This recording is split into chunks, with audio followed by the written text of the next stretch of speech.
Hi, guys. Welcome to the first episode of Foresight TV 2025. I am so excited to have brand new guests, Amy and Samantha. Before we get to that, I got just a little business I need to take care of. First off, thanks so much for watching Foresight TV. I'm so glad you're joining us for this broadcast, particularly since a lot of you are halfway on vacation still. So as you know, at Foresight, we're committed to improving the lives of people who work and live in senior living. So we would love to hear from you about what you're doing to improve the lives of residents and team members. And we'd also love to learn how we can serve you better. So are there things we should be talking about? Or it would break our heart? No, it wouldn't really. But if you have things where you think, you guys should stop talking about that, nobody cares about that, I'd even love to hear that. So in addition to Foresight TV, we put out a bunch of really great content. We've got LinkedIn posts every day.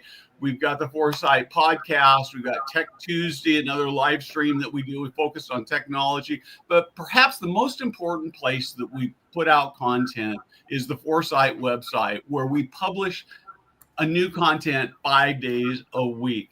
It's free. It's easy to subscribe to. You can see the QR code up on the screen. You can also subscribe in the link in the chat. All you have to do is give us your email, give us your name, and you are signed up and ready to go. Just love your passion for the industry, for making it better, for making the lives of people better. And with that, let's get started.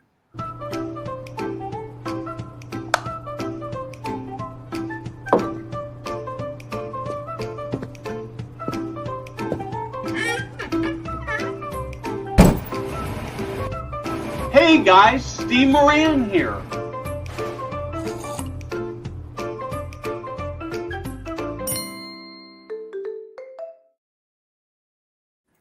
Amy, Samantha, welcome. Amy, let's start with you. Let's talk about who you are, what you do, what you're passionate about. Hi, Steve. Thanks so much for having us. Happy New Year. My name's Amy Silva. I'm the Chief Operating Officer for the Bristol Assisted Living. So for those that don't know who we are, we have 26 communities across the tri-state area, and we offer independent living, assisted living, memory care, and really just all things senior housing. So really excited to be here. Steve, I've known you forever, and your energy is just so great. So hopefully Samantha and I bring some good dialogue to this conversation today. Yeah, one of the things that's happened to me, Amy, and I feel really badly about this, is that figuring out who to have on Foresight TV is sort of this random thing of people I see. And this year, I've really been focused. I've been realizing there are all these people that I've seen for years and years at conferences and have never invited them on. And people look at them, and what I've realized is I'd go to people and say, hey, why don't I have you on Foresight TV? And they go, yeah, why haven't you invited me? And I feel terrible. And it's just the moment. So one of the things I'm actually going to say, if you're a leader and you've got something to say, and I haven't invited you, reach out to me and say, hey, I think I should be a guest on Foresight TV. Samantha, tell us who you are and what you do. Hi, Steve. Thanks so much for having us today. I'm Samantha Fischgrund. I'm the VP of Strategy at the Bristol Assisted Living. I help support our operations and our team and make sure that we're really focusing on our 3 pillars, which we'll go into a little bit today. Okay, so let's start and talk about what makes the Bristol better. It's interesting because, when you think about who we are as an organization, many of us operators, we're always focusing on our core pillars, right? Our core pillars, of course, are, your human capital, the team member engagement, the resident engagement, and the quality care. And then, of course, the profitability, right? We're always talking NOI and recap and this, that, the other thing. But what makes us unique, and I'm really proud to say, we are celebrating our 25th anniversary, Steve. 25 years we have been doing this as an organization. And I look to our first community back in 2000, our East Meadow location, and how we've evolved, right? Not just from the design perspective, but just the continuity that we continue to provide to our residents and the family members, and our mission that hasn't changed in 25 years. And I'm proud to say that has created such brand awareness. It has created such testimonials to what we say we're going to do for those that need our services and our care. And that could be the residents, that could be our team members, that could be family members. And listen, we wear our name tags with a lot of pride, a lot of passion. And, I'm looking forward to the next 25 years. And, but if I look at, and Samantha, please feel free to piggyback on this, what makes us unique is the human capital side, the people, every single day, and the experiences that we create for our residents. Cool. Absolutely. Samantha? Absolutely. Definitely want to piggyback on that. Our people, our human capital is what makes us, right? So, from our frontline teams in our communities to our department heads above them and the executive directors in our communities to our, home office team that supports all of our communities, we really invest in finding and retaining, recruiting and retaining, the top talent. We're proud to be able to say we have the strongest bench of talent, in the industry. And I say that confidently. I say that with conviction, and I say it proudly because it's something we spend a lot of time and resources on. Why? Because our team is what provides that care, that quality care to our residents, right? So when our stakeholder group of team members shines, our residents can shine.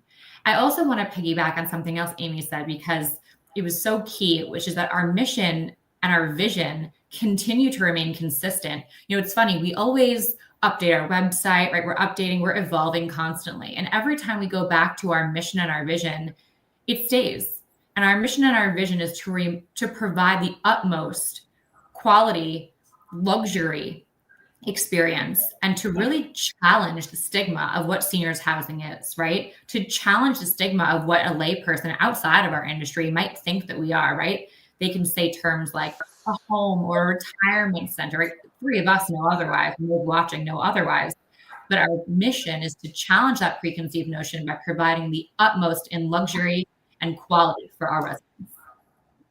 Okay, so I'm gonna push on you a little harder. I'm gonna start with a story. I many years ago, fairly early in my senior living career, I was at some conference cocktail party, and somebody I already knew, and I said, "Oh man, you've got to meet this person. I'm gonna give you at least her first name because I know she'd be okay with it. You got to meet Kimberly. She does amazing things." And so I talked to her. I said, "What do you do?" And she said, "Oh, we got this great people culture and everything." And I looked at her and I said, "Yeah, you know what? Everybody tells me that. What makes it really that way?" And as I thought back, and she really had a great answer for me. It was a really terrific conversation, but she was sort of taken back by the bluntness and the directness of the question. And she was right. So I'm going to push back on you and say, everybody says that about culture. Tell me about what actually makes your culture better. Steve, I love the fact that you pushed back on that. And I'm going to give you a couple different scenarios that make us who we are. One of our communities in the metropolitan area just had a massive water break that impacted our residents and our team members. And when I tell you this was on Christmas Eve, going into Christmas Day, I had my entire senior leadership team. I had sister communities. I had that team at this particular community rally together and spent the entire Christmas Eve together. No questions, no comments, no one saying it's a holiday, I'm on vacation. And there we were as a group, as a team, that cohesiveness and that camaraderie, answering to the challenge of something that wasn't even our issue. It was the city of New York, right? And here we are on Christmas Eve. Nobody said, when are we leaving? Everyone was there in their boots and we all got our hands dirty. That's one example. Another example, I personally and other members on my senior team and even executive directors, when our frontline team members, we had someone who had a choking incident and we performed the Heimlich and, we were unsuccessful because it does happen at times. Yep. I personally call that team member to tell them, thank you for your efforts, for trying. My senior team follows through on those examples, when we have team members that have hardships in their life, right? Because we all do. We all have those moments where you're battling something at home or a family member is going through a medical diagnosis. We're part of that journey with them. And I know that sounds corny and cliche, right? Everybody says that. No, Steve, we walk the talk. We do it. And I expect it of my team, and my team does it willingly. And that's what I think makes us unique to our mission, not just with one another, but also to our residents. One last story, because I love stories, and interrupt me at any time and I'll punt to Samantha.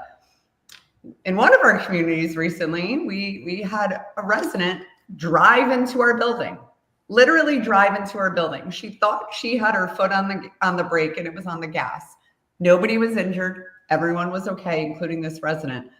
But it was almost 11 o'clock at night, and here we all are again, just rising to the occasion. But more importantly, making sure that resident and that family member was okay, right? Because it got a lot of attention. So those are some examples. I love that. Samantha, you have anything to add? Yeah, Steve, you asked us if we came prepared for stories today, and boy, did we.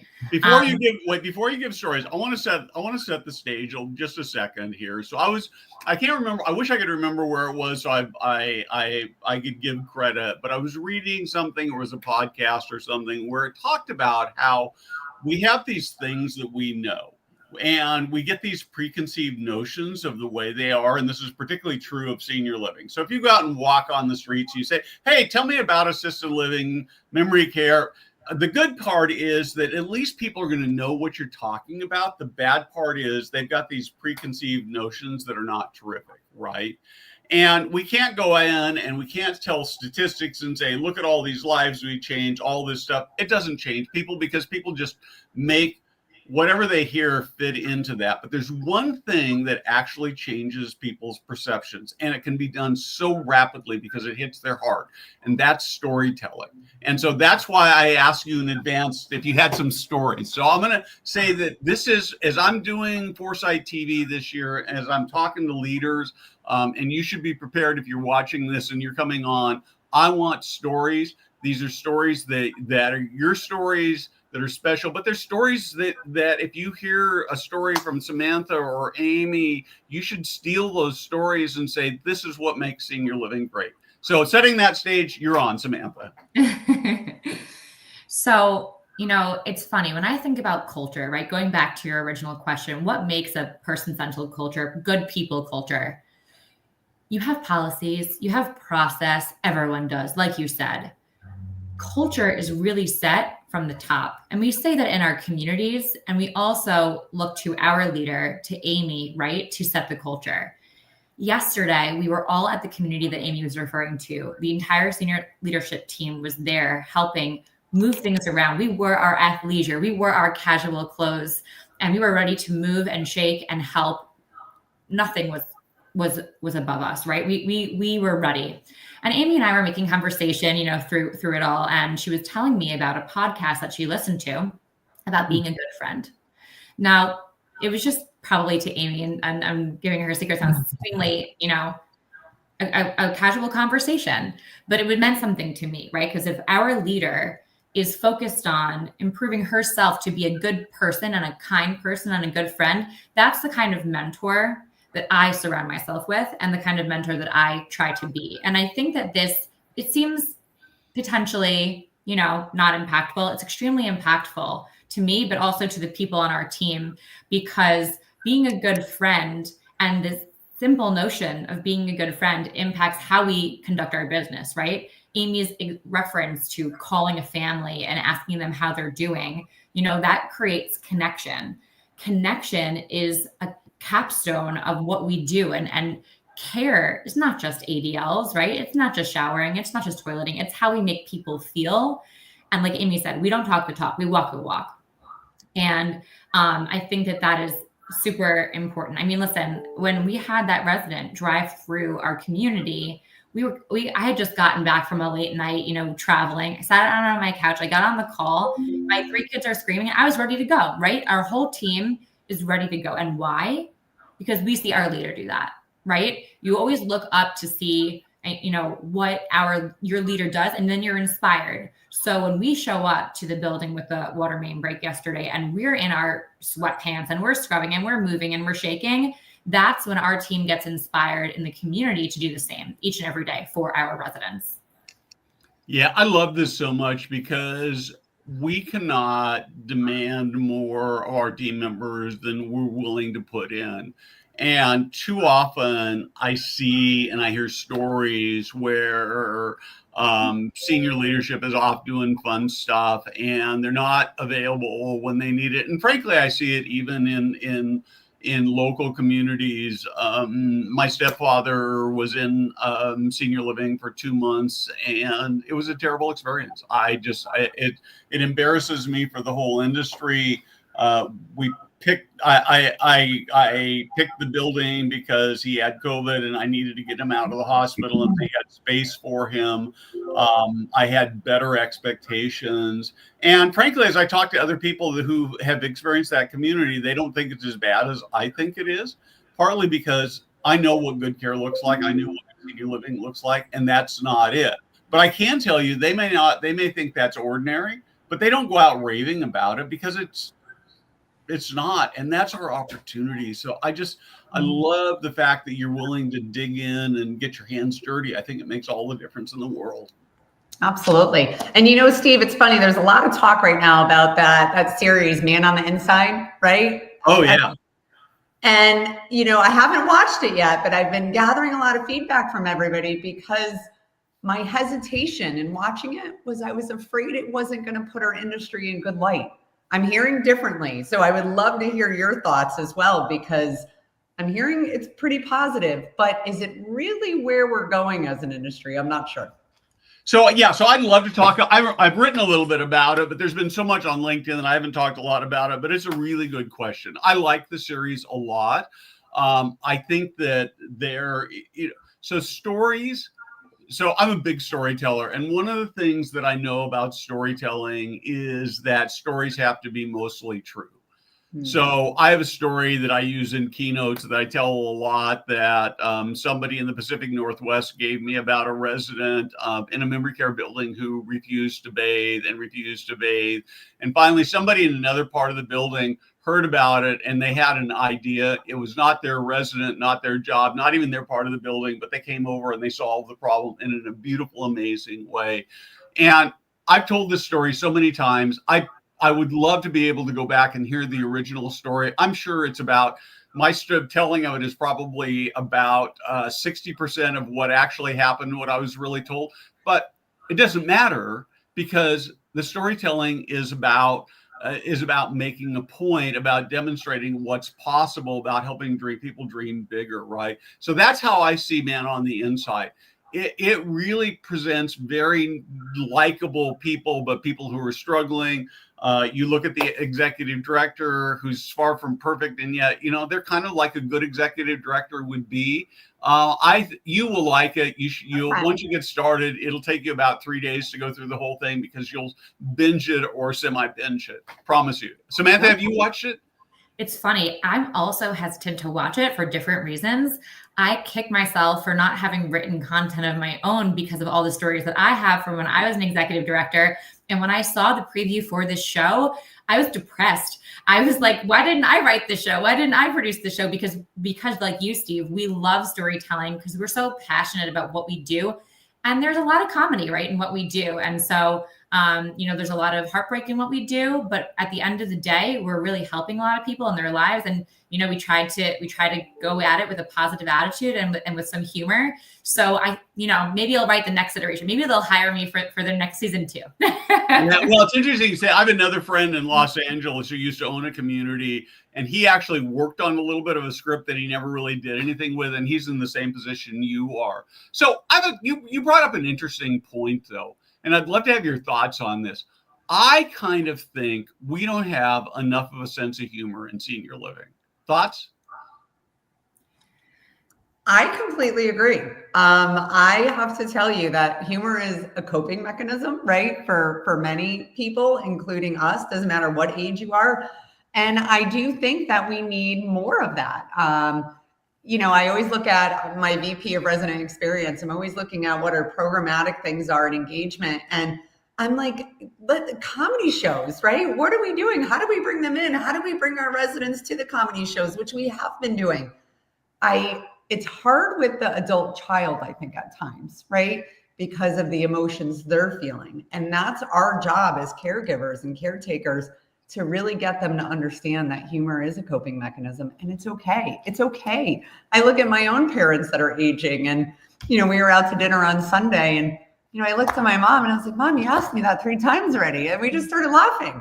And to her, she wasn't as embarrassed, right? To me, I'm like, you're still my mom. We're still laughing. So absolutely. Yeah. I've got my stepfather. He's now living with me. He must ask me 20 times a day whether I have his checkbook. For the record, I do. Where his car is, it's out in the driveway, and whether or not I have his keys, which is yes. And but you just have to laugh. But it's still respect. It's not making fun. It's part of life, and life is pretty funny, right, Samantha? Yeah, I think humor is a great tool in general in our industry, in our professional lives, and also in our personal lives. And as the world gets more and more of a complex place, I think I want to embrace comedy and humor as a tool, as a coping mechanism for myself. I think something that I've encouraged our team to do on a related note, and it's funny, I've tried to bifurcate 2 topics, right, with our team with regards to resident retention. I've tried to bifurcate customer service and the logistics of the community with human connection, because you can really leverage your relationship with somebody in order to smooth over the logistics, right? So, however, they're not totally separately and distinct. They are obviously interrelated. The reason why I bifurcate those 2 things is to make sure that enough emphasis is placed on the latter, on the human connection. But something that we've really suggested to our teams in doing is taking the time to enjoy our jobs, taking the time to embrace that humor, because so often, especially as an executive director, you have a lot of conflicting priorities. You're getting direction from a lot of different leaders, right, to hit those pillars that we referenced in the beginning of our conversation: the profitability, the occupancy, the NOI, the growth, while reaching quality resident care and recruiting the best team in capital. There's so many different priorities that, we're trying to meet as an executive director. And yet, when I was an executive director, I only hoped and wished for just more time with that one resident or those residents, because it seems like your passion is storytelling, right? And these residents, they have stories to tell. And so to really take the time to hear people, to learn people, and to connect. I mean, we are lucky in our industry that we get exposure to people who have lived really full lives. And so I encourage our team all the time, take the time, take the 5 minutes and have that conversation. You might be running through your to-do list in your head. Don't. Enjoy, be present, enjoy that resident, because that's what makes our job special. And that's what makes us love what we do.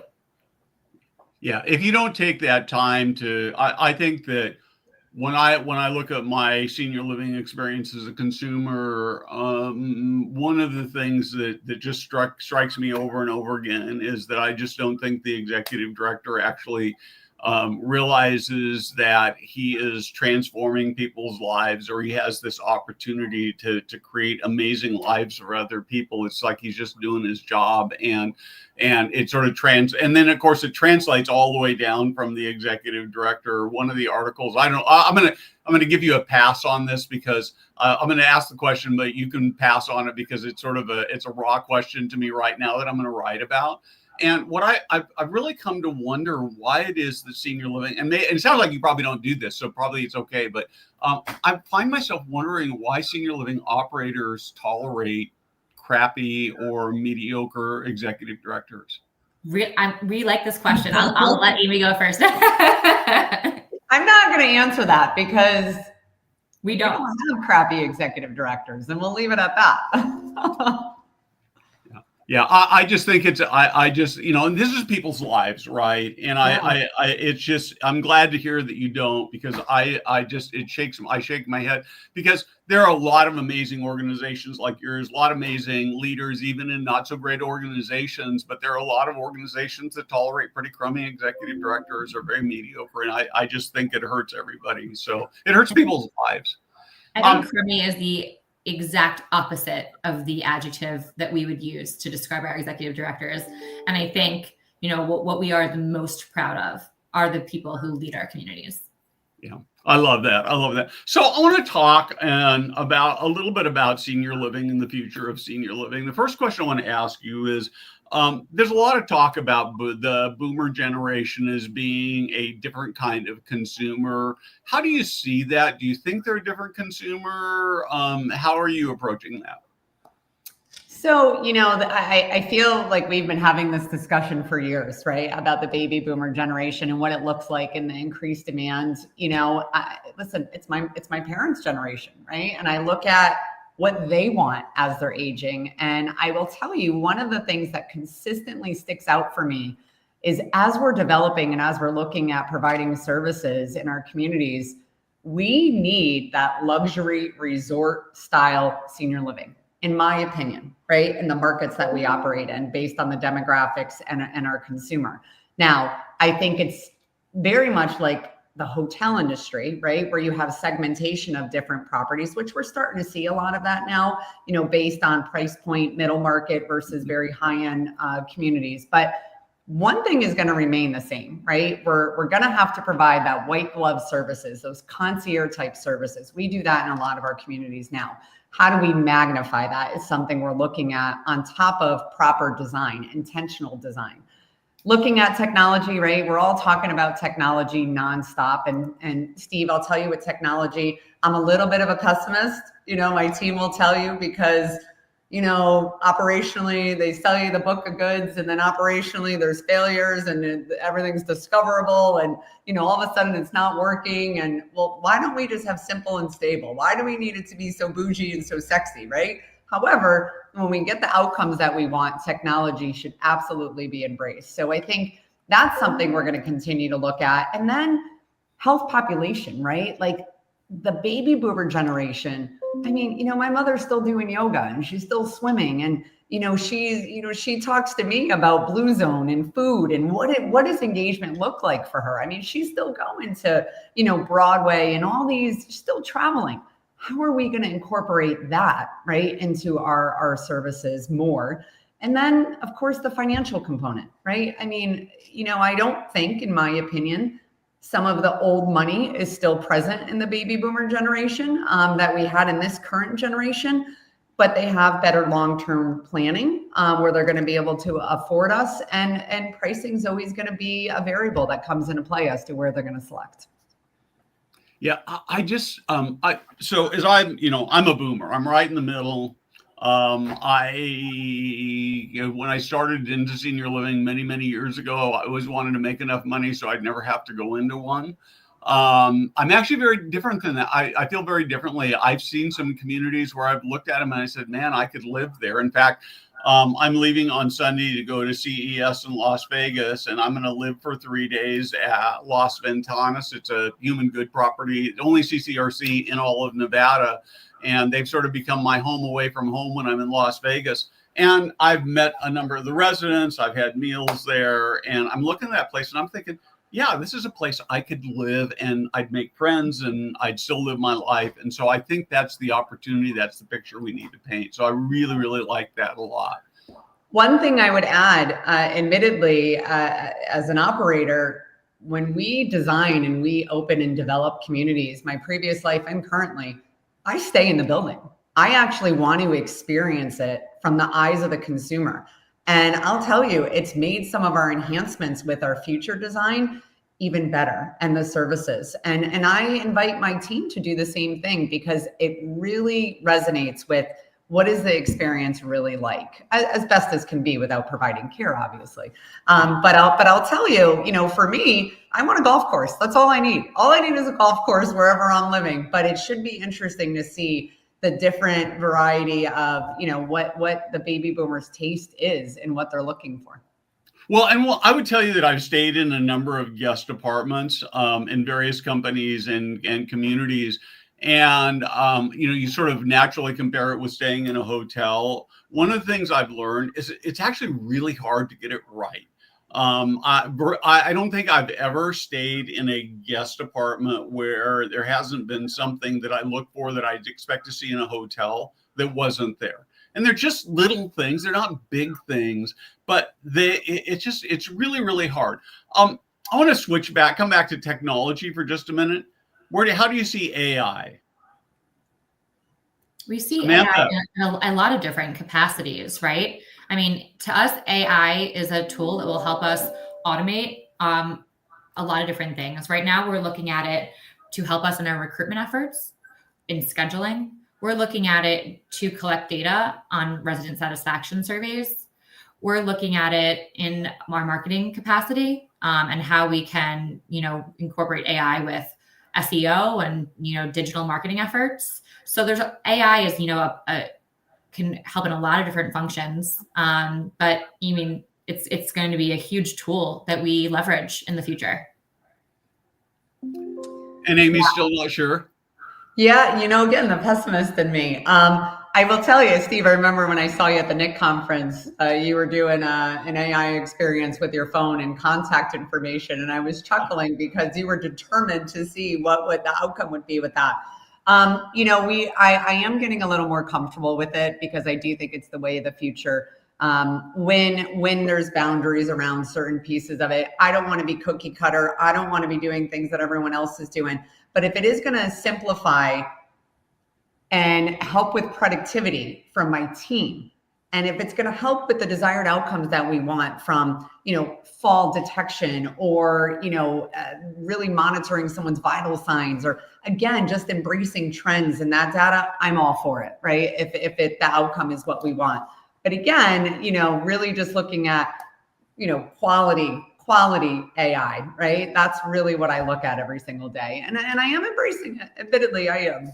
Yeah, I will just tell you. So there was a article that just came out yesterday, some statistic that shows that in the U.S. overall, we've had a 2% increase in productivity for workers, meaning that individuals are producing more for the company, which means you have to hire less people. And and this has been true for about the last 3 quarters. And they're attributing most of that to AI, which is taking not fun stuff and letting a machine do not fun stuff so humans can do more human things. So I'm obviously a complete fan. I think it'll transform and touch every part of senior living in the next 5 years. Did I get to all the stories that you were going to tell me? Because we're about out of time, but I want to make sure the stories are the most important thing. Just about. Yeah, just about. I think we were going to end with, someone, a resident or a family member that we impacted their life. I think that, Samantha, You had a great story for that.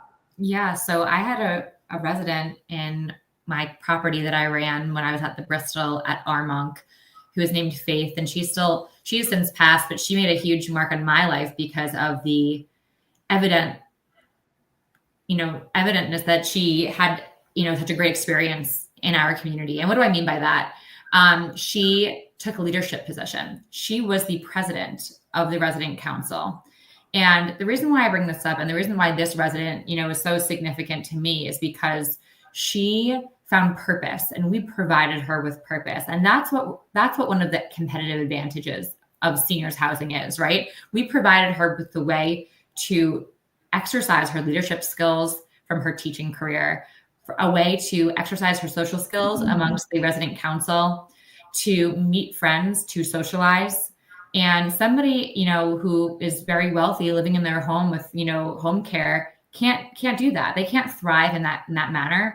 So it made me proud to be in our industry, to be able to provide her with that purpose. And she took this job very seriously to the point where it made a really big mark and big impact on me. We had meetings, we had prep meetings for each council. I mean, her presidency was, it was significant. So, that's a resident who, just to sum it up, we gave her purpose and we really gave her an opportunity to thrive. And as far as family members, there's not a specific story here, but I think there's a notion that I'd like to discuss. And Amy reminded me of it when she's talked about a golf course. And I know Amy likes golf, but I think there's a benefit to a club mindset, right? A golf club, a country club, what have you. Why do I bring this up? I bring this up because when you think about socialization in life, in any stage of life, you're trying to find common ground with people. right? So I think a lot of people, in my cohort, make friends through their children. You meet a friend, a co-parent on the basketball court, on the soccer field, and you meet people that way. And how do people in their 60s meet people? And where do we fit in our industry? Adult children have a lot in common with other adult children. So how do we at the Bristol become a place like a golf club or a country club or any club, what have you, where people want to be? How can we create experiences and engagement, not just for the resident, but for every stakeholder group, that comes through our doors? And, you said before, storytelling is an important mechanism for how to break the notion of what seniors housing is. But actually getting people into your community is also, and showing them, not just telling them, is another really powerful way. And so one of our goals, we have many, but one of our goals for 2025 is getting people to see what we do and how we thrive and what we can provide to our residents. Embracing that notion of a club, right? Not necessarily an exclusive club, but one that provides value, not only to the residents, but to other stakeholder groups as well. Okay, Samantha, you are killing me here. I've got 10 minutes more. I want to talk to you about this. We're not going to be able to do that. I did this 13-hour drive on Wednesday from Seattle back to my home in Sacramento. I listened to a book the entire time. One of the major sections was about adult friendships, something I've never really heard talked about, but you've got me so inspired. So we're going to have a little bit of a conversation after this, after we get off the air, because we are way over time. Samantha, Amy, this was amazing. I just wish we had about another 4 hours, but we've got to call it quits here. I want to say thanks to Jada for producing this. I forget to do that half the time, and she's so gracious about it. Have a great New Year. If you have stories to tell, if I should be talking to you, I want to hear from you. Again, Amy, Samantha, hang on for just a second after we're done. I'd like to do a quick recap with you. Thank you, Steve. Great to see you. Thank you.